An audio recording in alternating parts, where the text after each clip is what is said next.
So here we have a combination equation that we need to solve. This is a slightly different format than the given formula here, but this is the same as n plus 1 Cn.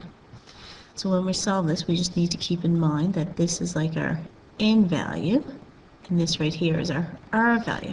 So we can just plug in n to be n plus 1 factorial into the formula, and plug in the r value to be n, and we can work it out. So here we're going to do n take away r.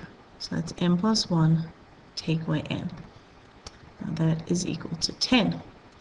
So I'm going to simplify the denominator here to be just 1, because n plus 1 take away n is just 1 factorial. Now I'm going to expand out the n plus 1 factorial, because when I expand it out, it's going to end up canceling with the n factorial in the denominator. So I write it as n plus 1 and then n factorial.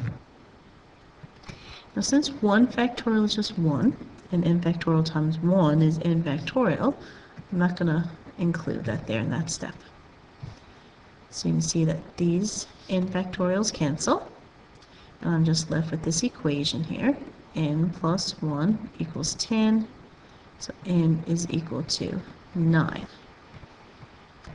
So here we have another equation. So once again, we'll just substitute the values into the given combination formula. So that's n factorial over 2 factorial, n take away 2 factorial equals 66. So I'm going to expand out the n factorial to be n minus 1, n minus 2 factorial.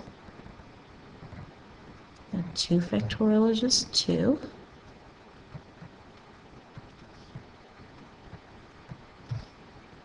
So the n minus 2 factorials will cancel. So what am I left with here? n minus 1 over 2 equals 66. Now I want to get rid of this fraction here, so I can just multiply both sides by 2. As we can see that those 2's then can cancel. So I have n minus 1 equals, that's 132. So I'm going to do a couple of things here now. For the next step, I'm going to do my distributive property.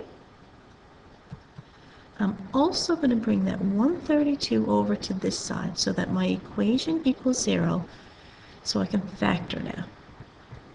I continue this up here now. I'm looking for two numbers that multiply to negative 132, and they must add to negative 1. So you can get out your calculator to help you figure out the numbers if you need to. It is negative 12 and 11. So we're going to get two values for n, a positive 12 and a negative 11. But by the definition of factorial, we can't have a negative number. N has to be a natural number. So I'm going to call this one here extraneous. And put that in. Now, as a little check, we can plug in n to equal 12 into our equation to see if we did it right. So by punching in the calculator, 12C2 is indeed 66.